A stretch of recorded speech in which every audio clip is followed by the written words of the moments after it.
fire that would ascend the brightest heaven of invention, a kingdom for a stage, princes to act, and monarchs to behold the swelling sea. Then should the warlike Henry, like himself, assume the port of Mars, and at his heels, leashed in like hounds, should famine, sword, and fire crouch for employment. But pardon and gentles all the flat, unraised spirits that have dared upon this unworthy scaffold to bring forth so great an object. Can this cockpit hold vastly fields? Or may we cram within this wooden O the very casks that did affright the air at Agincourt? Pardon, since a crooked figure may attest a little place a million.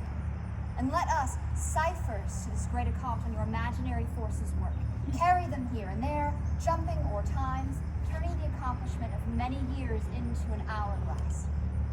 For the which supply, admit me, chorus to this history, who, prologue like your humble patience pray, gently to hear, kindly to judge our play.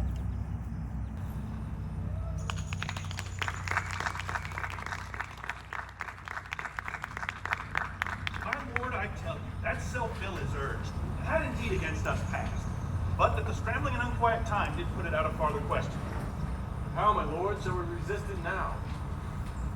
Must be thought on.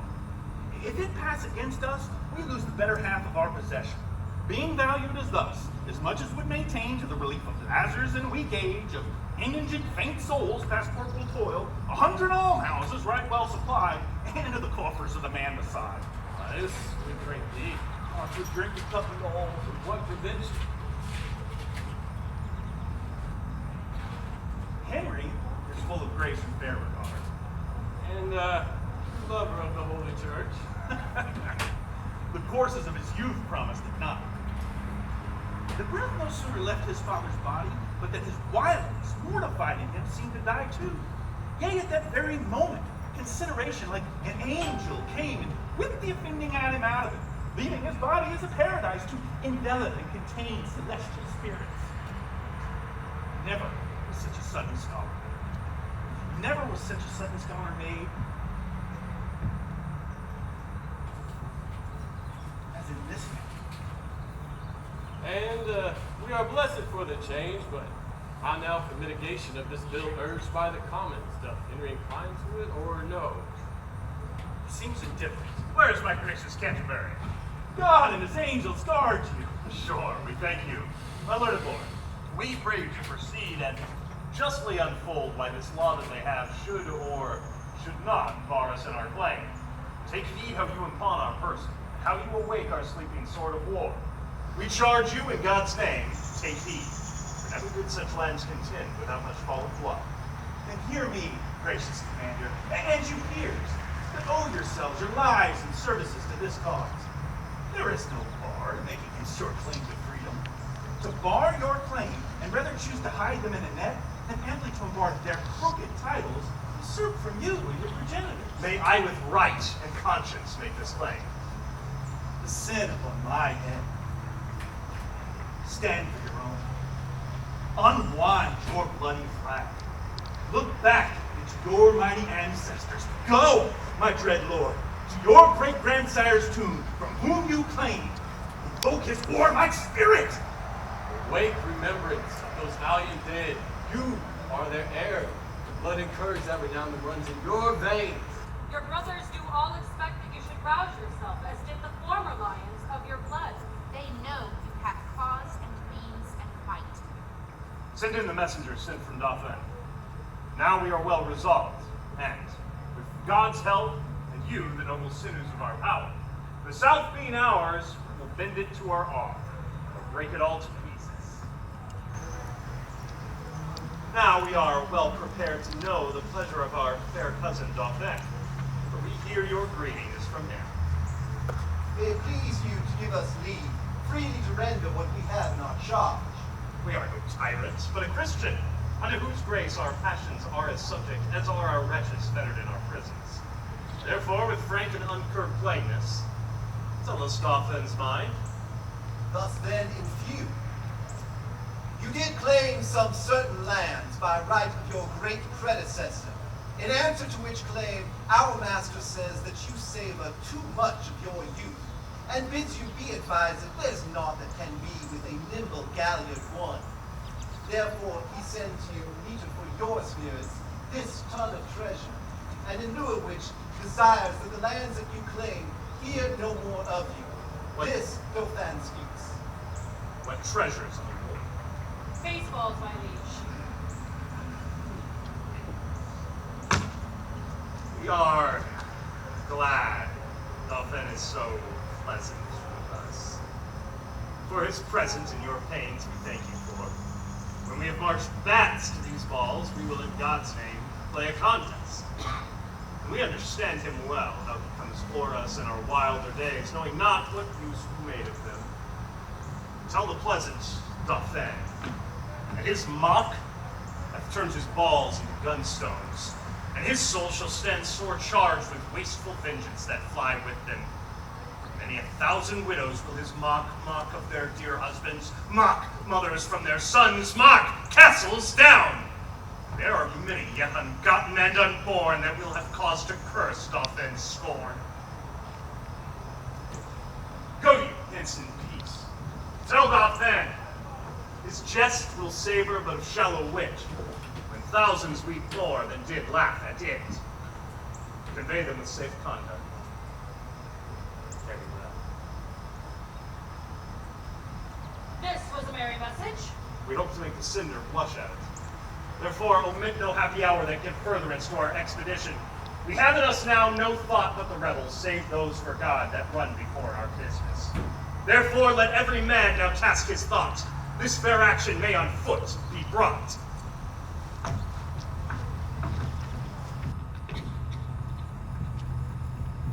Now all the youth of Missouri are on fire, and silken dalliance in the wardrobe lies. Now thrive the armorers, and honor's thought reigns solely in the breast of every man. But see thy fault. The rebels hath in thee found out a nest of hollow bosoms, which he fills with treacherous crowds and 3 corrupted men. One Richard Cambridge, and the second Henry Scrope, and the third Thomas Gray have, for the guilt of the Confederacy, guilt indeed, confirmed conspiracy with the fearful South, and by their hands this grace of kings must die, if hell and treason hold their promises. For God his grace is bold to trust these traitors. They shall be apprehended by and by. How smooth and even they do bear themselves, as if allegiance in their bosoms sat crowned with faith and constant good. Henry hath note of all they intend by interception they dream not of. Nay, but the man that was his bedfellow, whom he hath gold and coined with gracious favor that he should, for a foreign purse, so sell his leader's life to death and treachery. Now since the wind fair, and we will abroad. My Cambridge, my fair Scrope, and you, my gentle Gray, give me your thoughts. Think you not the powers we bear with us will cut their passage through the force of the South? No doubt, Commander, if each man do his best. We doubt not that, since we are well persuaded. We carry not a heart with us from hence that grows not in fair consent with ours, nor leave one behind that doth not wish us success and conquest to attend on us. Never was leader better feared and loved than his youth. We therefore have great cause for thankfulness. We judge no less. Uncle Exeter.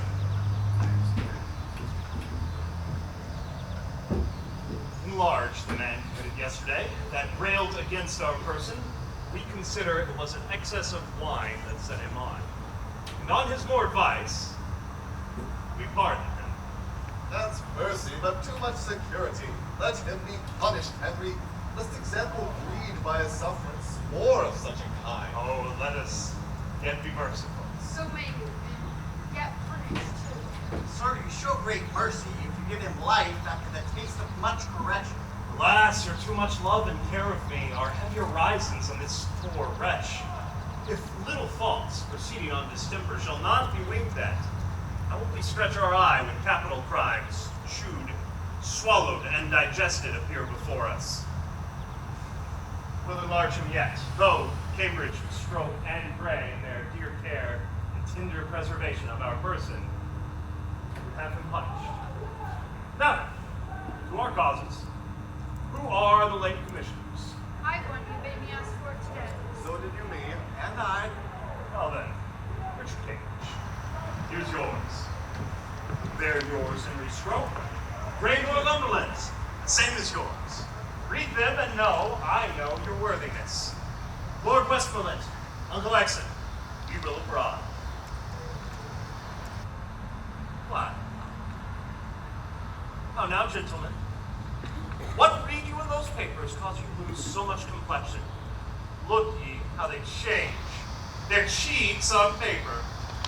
What hath read you that hath so cowarded and chased blood out of appearance? I do confess my fault and do submit me to your mercy. To which we all appeal. The mercy that was quick in us, but late, by your own counsel is suppressed and killed. Thou must not dare for shame to speak of mercy. Thy reasons turn against thy bosoms as dogs unto their masters. What shall I say to thee, Lord Scrope?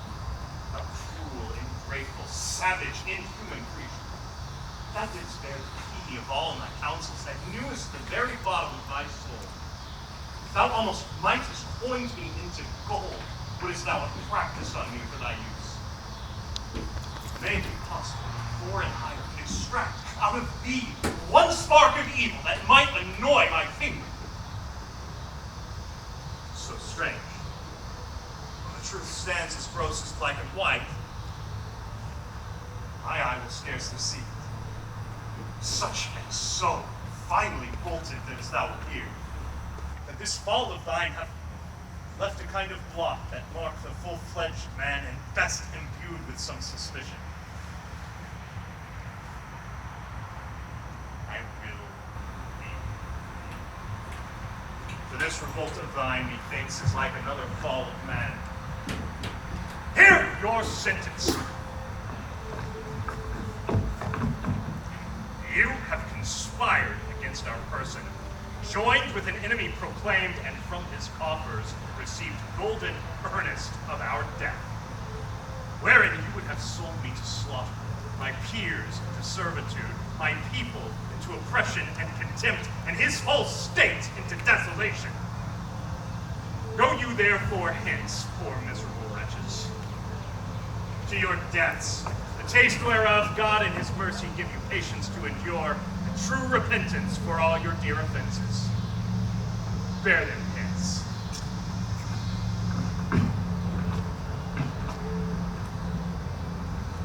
Now, my lords, the enterprises whereof are to you, as us, like lords. We doubt not of fair and lucky war, since God so graciously hath brought to light this dangerous treason lurking in our way to hinder our beginnings.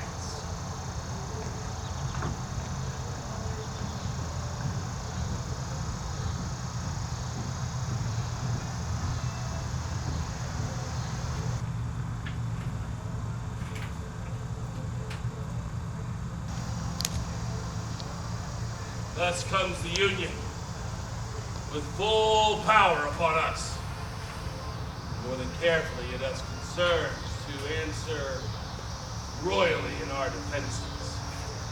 Therefore, Bourbon and Orleans shall make forth. You, Lapon, with all swift dispatch. My most redoubted father, it is most meet we arm us against the foe, but let us do it with no show of fear, no, with no more than fear than we do it with the Whitsun Morris dance. For she is so idly led by a vain, giddy, shallow, humorous youth that fear attends her not. Oh, peace. You are too much mistaken in this man. Question your grace of the late ambassadors with what great state he heard their embassy. How well supplied with noble counselors, and how modest an exception from the call of how terrible and constant resolution. Well, 'tis not so. But though we think it so, it is no matter. In cases of defense, 'tis best to weigh the enemy more mighty than he seems. Think we, Henry, strong. And look, you strongly armed to meet him. The kindred of him hath been blessed upon us, and he is bred out of that bloody strain that haunted us in our familiar past. This is a stem of that victorious stock, and let us fear the native mightiness and fate of him. Ambassadors of Henry of the Union do crave admittance to you. We will will give them present answer. Go and bring him. Turn head and stop pursuit. For coward dogs most spend their mouths when what they see the threatening ones far before them. Let them know of what a movement you're the head of. Self-love, my father's not so vile a sin as self-neglecting. Ah, from our brother Henry. From him, and thus he greets you. Ah, He willed you, in the name of God Almighty, that you divest yourself and lay apart the borrowed glories, that by gift of heaven, by law of nature and of nations, belong to him and to his heirs. or else, what follows? Bloody constraints, and fierce tempest is coming, and thunder and an earthquake like a Jove, that if requiring fail, he will compel. And he bids you to take mercy on the poor souls for whom this hungry war opens its vasty jaws. And on your head, turning the widow's tears, the orphan's cries, the dead man's blood, the pining maiden's groans for husbands, fathers, and betrothed lovers that shall be swallowed in this controversy. This is his claim, his threatening, and my message. Unless Dauphin be in presence here, to whom I bring express greeting. For the fun? I stand here for him. What to him from Henry?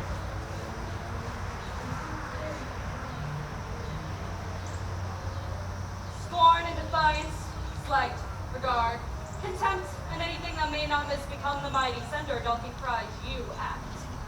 Say, if my father render fair return, it is against my will, as I desire nothing but odds with Henry, as matching to his youth and vanity. I did present him with the game balls. He'll make you shake for it. Be assured.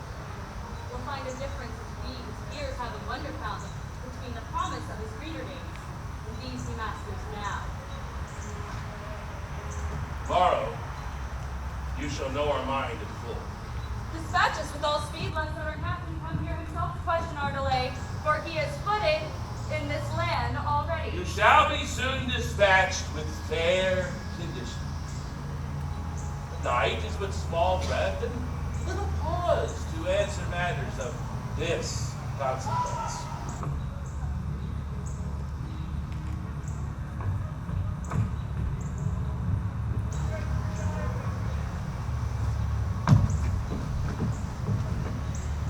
Thus, with imagined wing, our swift scene flies in motion of no less celerity than that of thought. Work your thoughts, and therein see a siege, and down goes all before them. Still, be kind, and eke out our performance with your mind.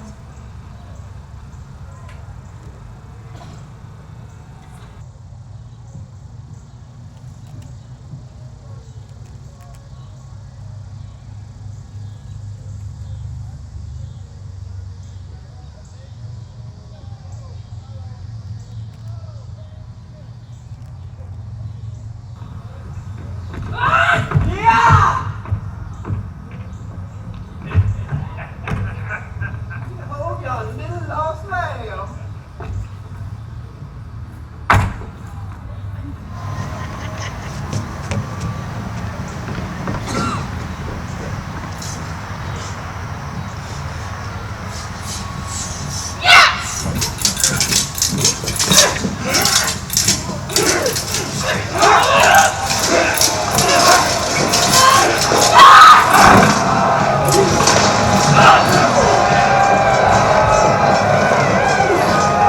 Once more, let's appreciate friends! Once more! Or close the wall up with our union debt. Peace. There's nothing so becoming a man's lot of stillness as delay. When the blast of war blows in our ears, imitate the action of a tiger. Stiffen the sinews, summon up the blood, disguise fair nature, favor the rage. Then in the eye of terrible aspect, for there is none of you so mean and base that hath not noble luster in your eyes. I see you standing like greyhounds in the slicks, straining at the start. The game's afoot, so follow your spirit, and after this charge cry out, God for Henry, Missouri, and sing, row!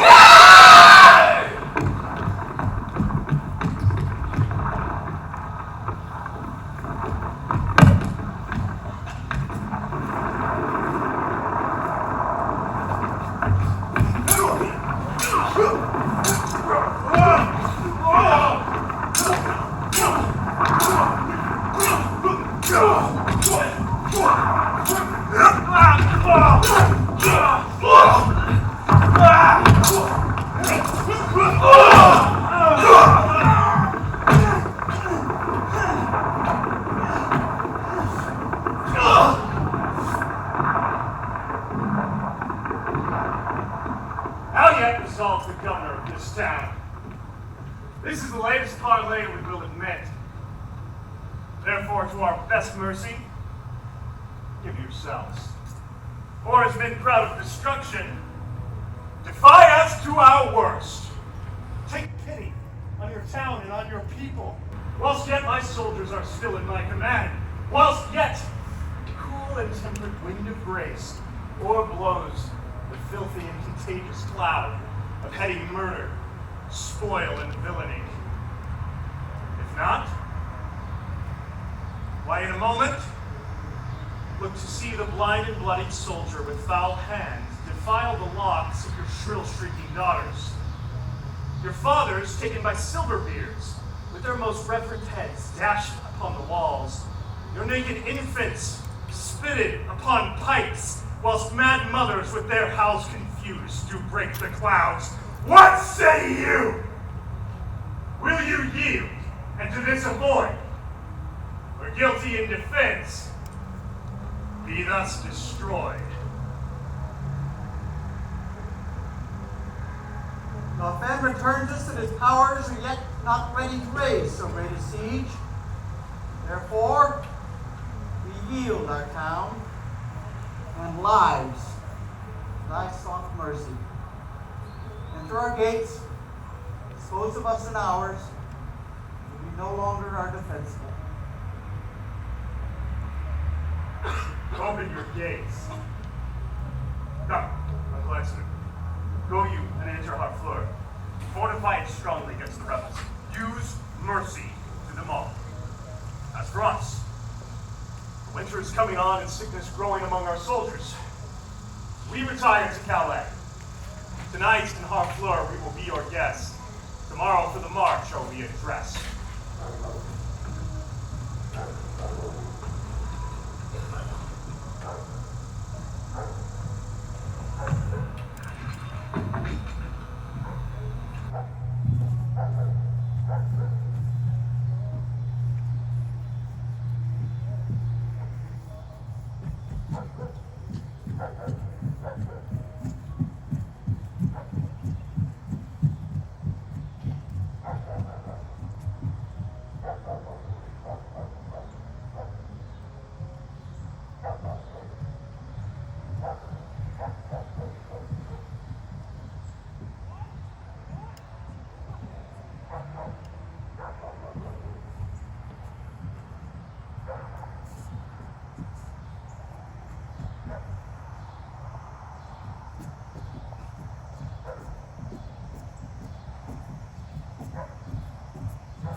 Tis certain he hath passed the river!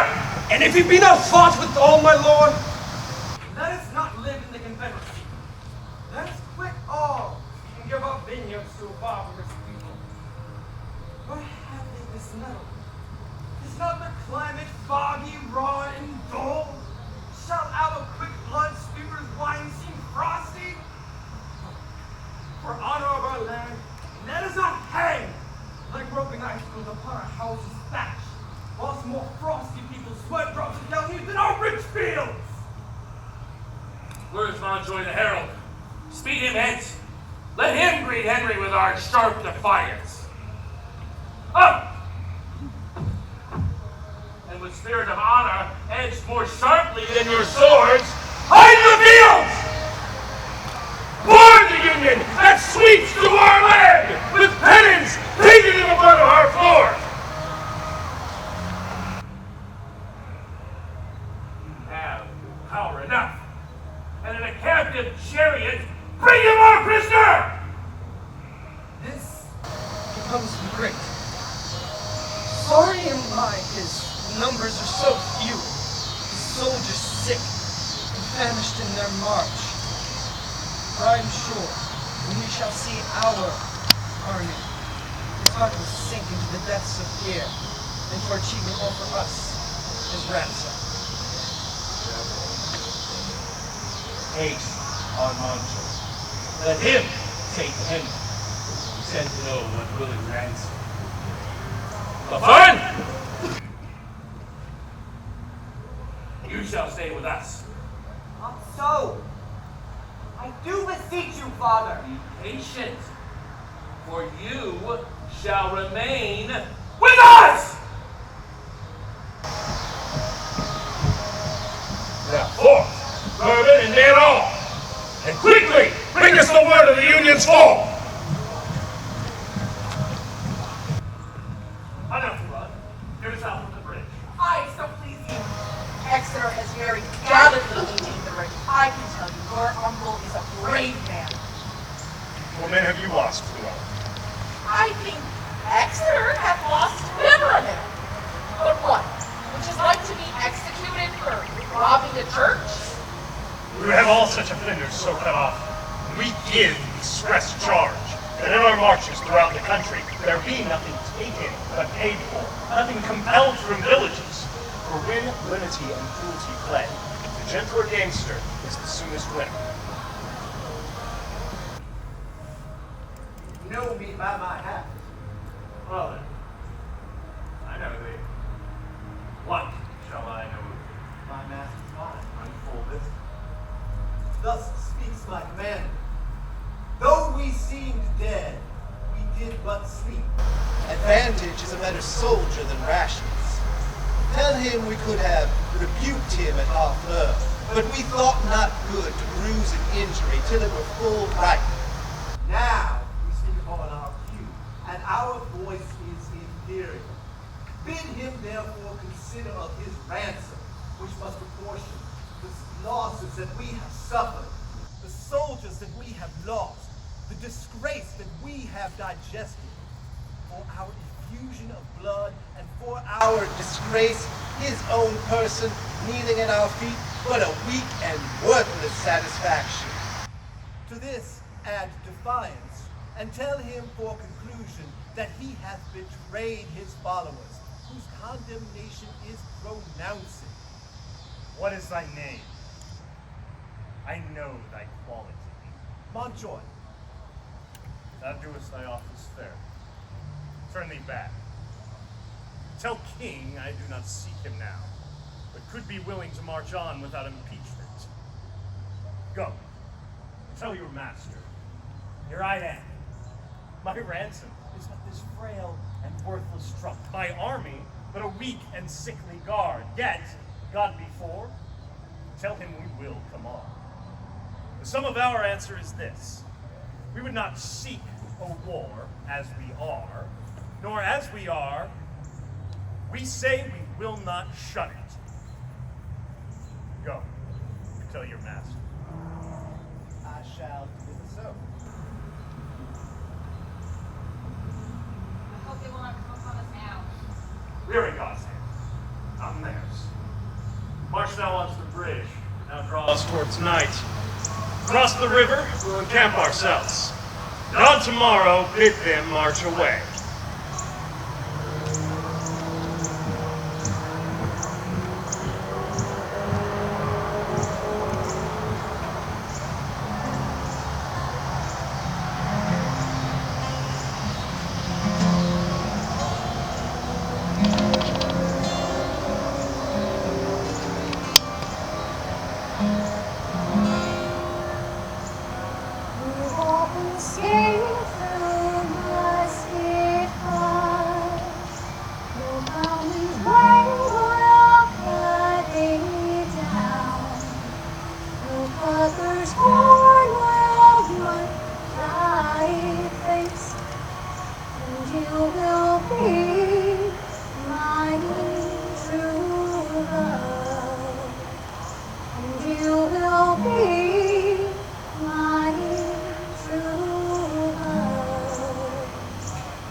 Those who hide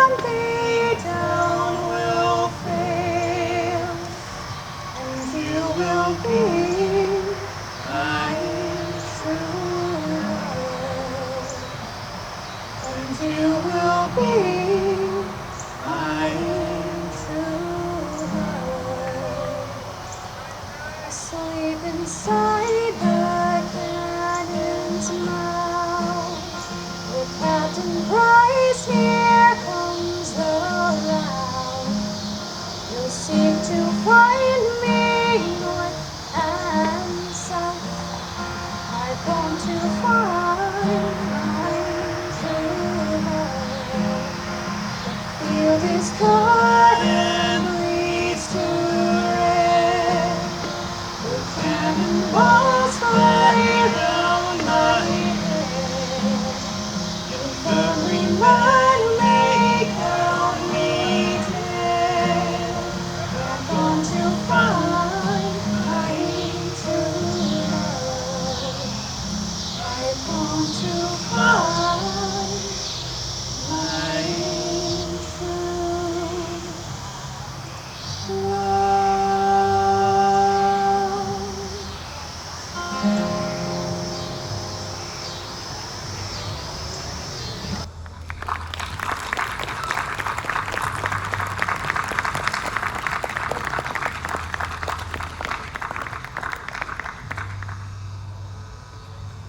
Well, hello, everybody, again. How's everybody doing? How you guys like the show?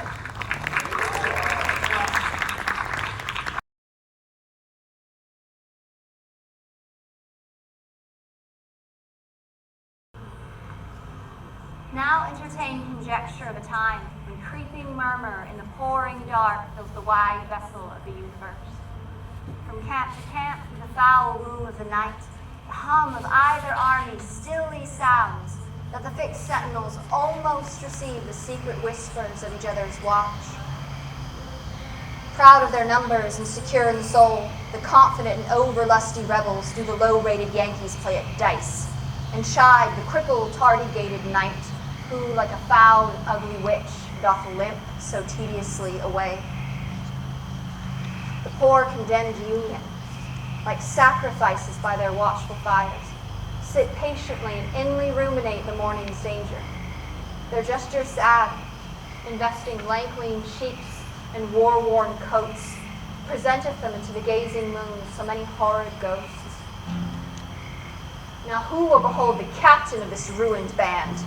Walking from watch to watch, from tent to tent, he calls them brothers, friends, and countrymen. On his face there is no note how dread an army hath enrounded him.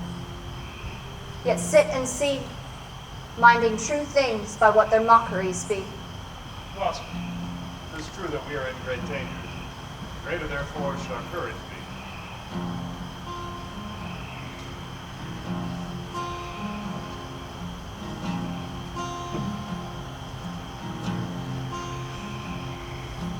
Johnny comes marching home again, hurrah, hurrah. Give him a hearty welcome then, hurrah, hurrah. The men will cheer, the boys will shout, the ladies they will all turn out. We'll all feel gay when Johnny comes marching home.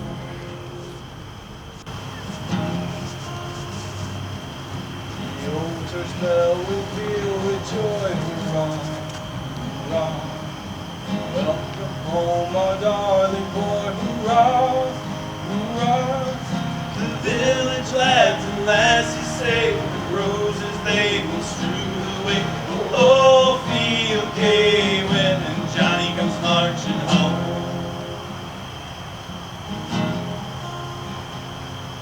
Get ready for the Jubilee, hurrah, hurrah. We'll give the hero 3 times 3, hurrah, hurrah. The laurel wreath is ready now to place upon his loyal brow. We'll all feel gay when Johnny comes marching home.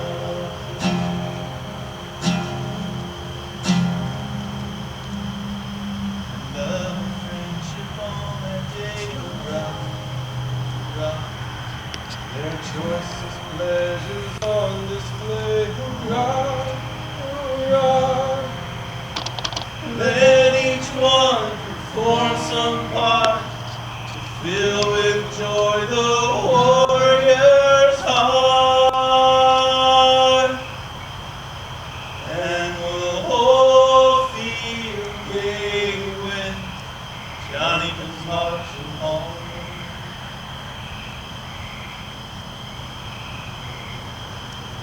John Bates, not that the morning which breaks yonder? I think it be, but no great cause to desire the approach today. You see yonder the beginning of the day, but I think we shall never see the end of it. Who goes there? Fred, Under what captain served you? under Thomas Rutherhand. Good old soldier. Most kind gentleman. I pray you, what thinks he of our state? Even his men wrecked upon the sand and were to be washed off the next tide. You had not told this thought to Henry? No. Nor is it not meet you should. For though I speak it to you, I think Henry is but a man, as I am. Violet smells to him as it doth to me. Therefore, when he sees reason of fears, as we do, his fears, out of doubt, are of the same relish that ours are. Yet, in reason, no man should possess him with any appearance of fear, lest he, by showing it, should dishearten his army. You may show what outward courage you will, but as cold as night as 'tis, he can wish himself the river up to the neck. So I would he were, and I'd be by him in all adventures, till we can quit here. By my troth, I will speak my conscience to the commander. I think he would not wish himself anywhere but where he is. But then I would he were here alone. So he should be sure to be ransomed, and many the poor man's life saved. I dare say you love him not so ill to wish him here alone. Whatsoever you speak to feel other men's minds. Methinks I could not die anywhere so contended than as in this commander's company, his cause being just and his quarrel honorable. Well, that's more than we know. But if the cause be not good, then Henry himself hath a heavy reckoning to make. When all those legs and arms and heads chopped off in battle joined together at the latter day and cried all, "We died at such a place." Some swearing, some crying for a surgeon, some upon the debts they owe, and some upon their children wrongly left.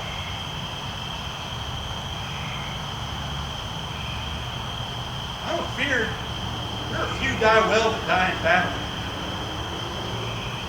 How can they charitably dispose of anything? Blood is their argument. But if these men do not die well, it will be a black matter on the person that led them to it. So, if son that is by his father sends about merchandise to sinfully miscarry upon the sea, the imputation of his wickedness by your rule is to be imposed upon his father that sent him. This is not so. The commander is not bound to answer the particular endings of soldiers, the father for his son, for they propose not their deaths, and they propose their services. Besides, there is no leader, be his cause never so spotless, can try it out with all unspotted soldiers. Every subject's duty is his leader's. Every subject's soul is his own. 'Tis certain, any man that dies ill, be ill upon his own head. Henry is not to answer. But I do not desire that Henry should answer for me. Yet I determined to fight lustily for him. I myself heard Henry say he will not be ransomed. Yeah, that's what he said. But when our throats are cut, he may be ransomed and we ne'er the wiser. If I live to see it, I will never trust his word after. You pay him then. You'll never trust his word after. Come, 'tis a foolish saying. Your reproof is something too round. I should be angry with you if time were convenient.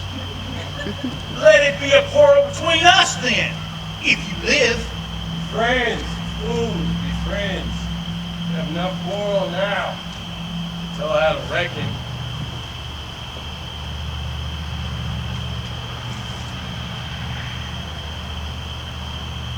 Oh, man. Our lives, our souls, our debts, our children, our sins lay upon Henry. We must bear all. No hard condition. To inborn with greatness, subject to the breath of every fool whose sense can no more feel than its own language. O God of battles, steel my soldiers' hearts. Possess them not with fear. Take from them now the sense of reckoning if opposing numbers pluck their hearts from them.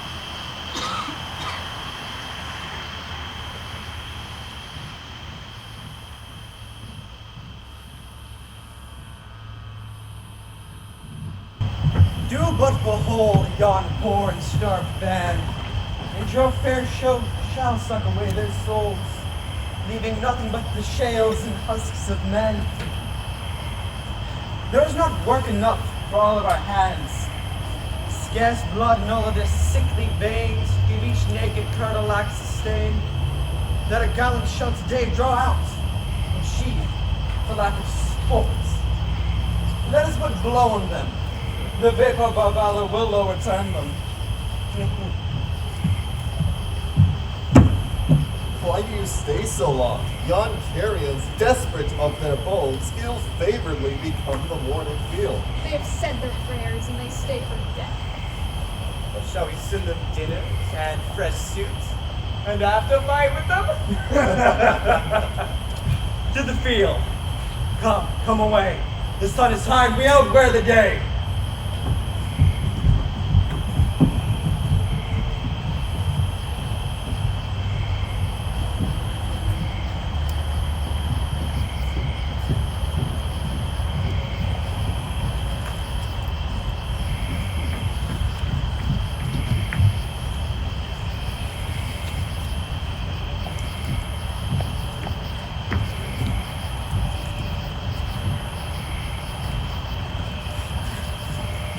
Where's the commander?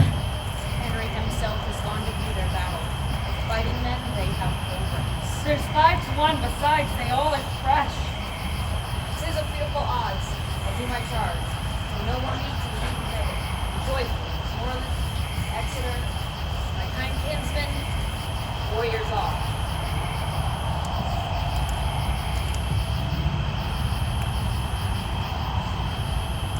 Oh, that we now had here but 1,000 of those men in the north to know them today. Let's see that wishes so. My cousin, Westmoreland. No. If we are marked to die, we are and out to do our country loss. If we live, the fewer men, the greater share of honor. God's will, I pray thee, do not wish one man more. No faith, my cause. Wish not a man from any city. God's peace. I would not lose so great an honor as one man more, methinks, would share from me for the best hope that I have. Oh, do not wish one more. Rather proclaim it, Westmoreland, through my host, that he which hath not the stomach for this fight, let him depart. We would not die in that man's company that fears his fellowship to die with us. This day is called the Feast of Crispy. He that lives today and shall return home will stand a tiptoe when this day is named and rouse himself at the name of Crispian. He that lives today and shall see old age will yearly on the vigil feast his neighbors and say, tomorrow is St. Crispin's Day. Then he will strip his sleeve, show his scars, and say, these wounds I had on Crispin's Day. Old men forget, yet all shall be forgot. But he'll remember with advantages what feats he did that day. Then will our names be in their flowing cups freshly remembered. This story shall the good man teach his son. And Crispin shall ne'er go by from this day to the ending of the world, but we in it shall be remembered. We few, we happy few, we band of brothers, for he today that sheds his blood with me shall be my brother. Be he ne'er so vile, this day will gentle his condition. And gentlemen in the north, now abed, will think themselves accursed that they were not here, and hold their manhood's cheap, whilst Denny speaks that fought with us on St. Crispin's Day! Yeah! My lord, restore yourself with speed. The Confederates are bravely in their battle set, and will with all expedient charge on us. All things are ready if our minds be so. Perish the man whose mind is backward now. Thou doth not wish more help, cause? God's will, with you and I alone, without more help, could fight this battle. You all know your places. God be with you all. Once more I come to know of thee, Henry. Before thy ransom thou wilt now compound, before thy most assured overthrow. Who hath sent thee now? Bourbon of the Confederacy. I pray thee, bear my former answer back, bid them achieve me and sell my bones. Good God, why should they mock poor fellows thus? The man that sold the skin of the lion whilst the beast lived was killed with hunting him. Allow me to speak proudly. Tell the man Bourbon, we are but warriors on this working day. Our gayness and our guilt are besmirched with rainy marching in this painful field. There's not a piece of feather in our host. Good argument, I hope. We will not fly. Time hath worn us into slovenly, but by the masses our hearts are in the trick. Harold, save thy labor. Comest thou no more for ransom, gentle Harold? They shall have none. I swear, except these my joints, which, if they have as I will leave them, shall yield them little. I shall, Henry, and so fare thee well. Thou never shalt hear Harold any more. I fear thou'lt once more come again for ransom. My lord, most humbly on my knee, I beg your leave of the law, lord. Take it, great Gloucester. Soldiers, march away, and how thou pleasest God, dispose the day.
Why? All our ranks are broke! Oh, perdurable shame! And stab ourselves! Be these the wretches we paid a dice for? Is this man we sent to for ransom? Shame. An eternal shame, nothing but shame! Let us die in honor! Once more, back again! Disorder that hath spoiled us, rend us now. Let us on heaps go offer up our lives. We are now yet living in the field, snug and clean in our jaws. If any order might be thought in us. The devil take order now. I'll to the throne. Let life be short, else shame be too long!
Well, we've done, thrice valiant countrymen.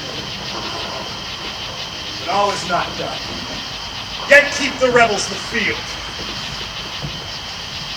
Kill the boys in the luggage! Tis as errant a piece of knavery, mark you now, as can be offering. And your conscience now, is it not? Tis certain there's not a boy left alive. And the cowardly rascals that ran from battle had done this slaughter. I was not angry since I set about this campaign until this instant. Take a trumpet, Harold. Ride out to the horsemen on yon hill. They will fight with us, bid them come down. Or void the field, they offend our sight! They'll do neither. We will come to them. Here comes the herald of the rebels, my liege. His eyes are humbler than they used to be. How now, Harold? What means this? Comest thou again for ransom?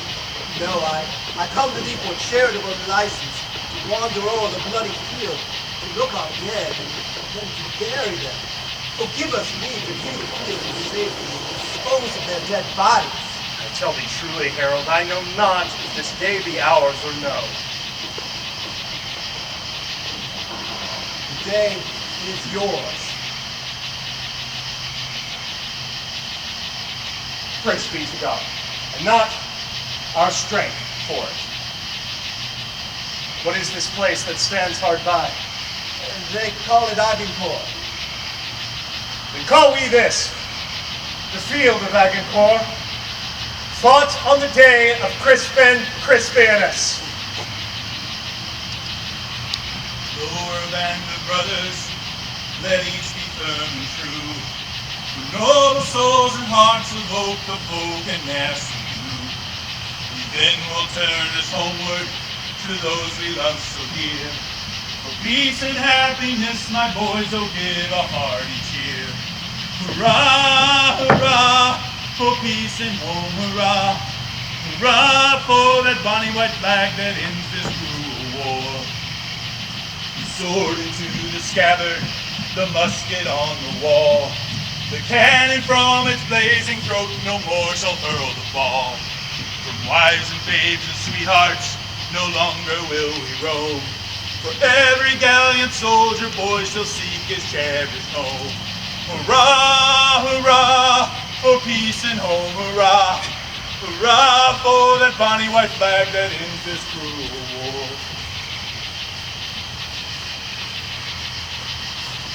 No pale-faced captive then shall stand behind his rusty bars. But from his prison window bleak look sadly to the stars. But out amid the woodland green, on pounding steed he'll be. And proudly from his heart shall rise the anthem of the free. Hurrah, hurrah, for peace and home, hurrah. Hurrah for that bonny white flag that ends this cruel war. Hurrah, hurrah, for peace and home, hurrah.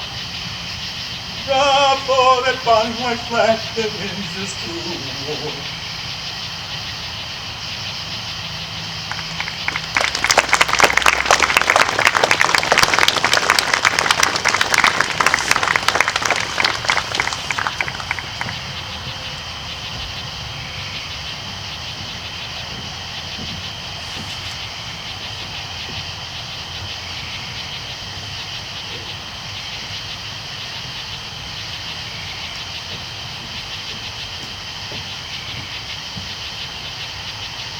That number. Here's the number of the Southern Confederates. There's no doubt tell me of many rebels that in the field lie slain. Where's the number of our Union dead?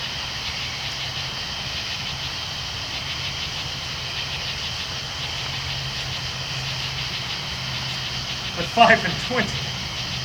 Oh God, thy arm was here. And not to us, but to thy arm alone strive we on. 'Tis wonderful. Go we now in procession to the village, and be it death proclaimed through our host for any to boast, but take praise from God, which is his only. But isn't it lawful and please you to tell how many is killed? Yes, but with this acknowledgement, that God fought for us. My conscience. Let us late Do we now all holy rites, the dead with charity imposed in clay, and then to home men, where ne'er arrived more happy men.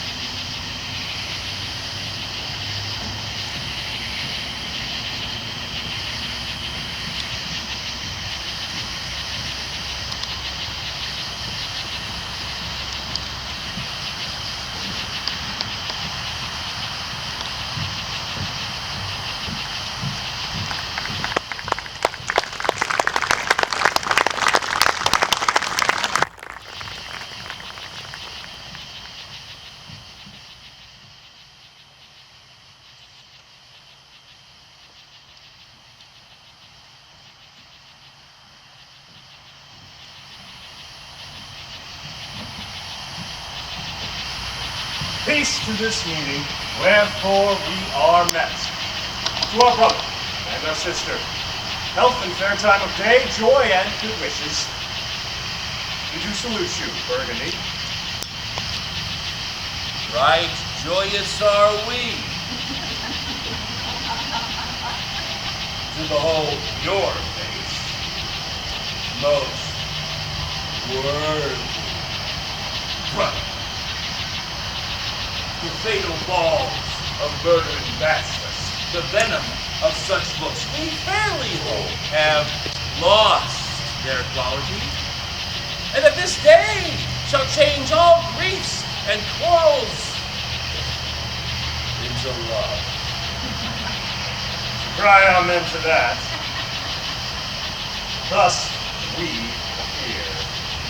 My duty to you both on equal love, I demand before this meeting what love or what it necessary is. Why does it make it poor and mangled peace, winners of arts and joyful births, should not in this best garden of the world put up her lovely visage? Alas, she has too long been chaste, and all her husbandry doth lie on peace, corrupting its own fertility.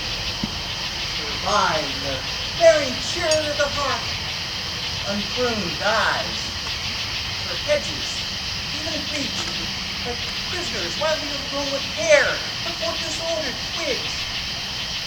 Even me, that erst brought sweetly forth the freckled cowslip, burnet, and green clover.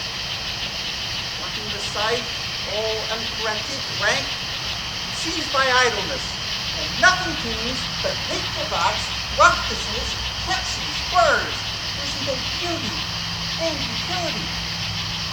And as our vineyards, fallows, leaves, and hedges, defective in their natures, go to wildness. Even so, our houses and ourselves and children have lost or do not learn for want of time the sciences that should become our country. But grow like savages, soldiers will, nothing do but meditate on blood, swearing and stern looks, used attire, and everything that seems unnatural.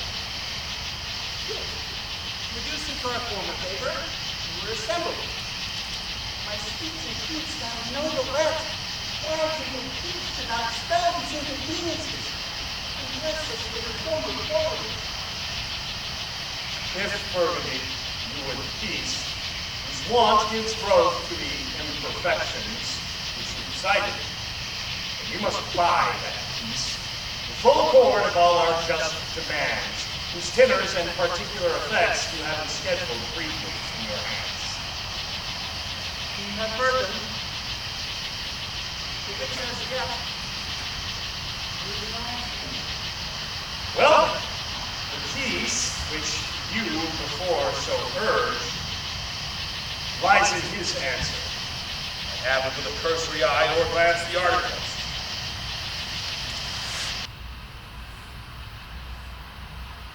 please at your grave. To sit with us once more, with better heed to reserve there. We will suddenly cast our accept and peremptory acts. Robert.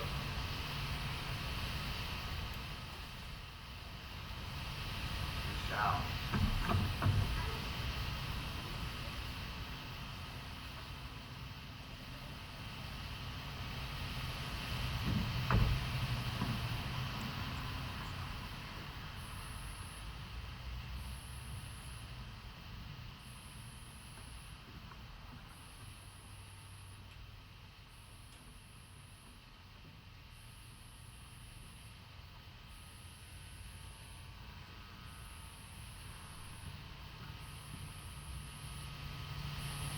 Vouchsafe to those that have not read the story that I may prompt them.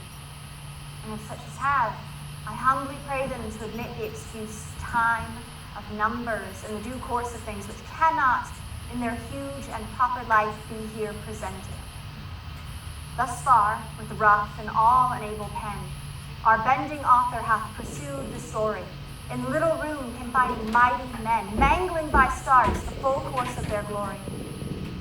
Small time, but in that small, most greatly lived.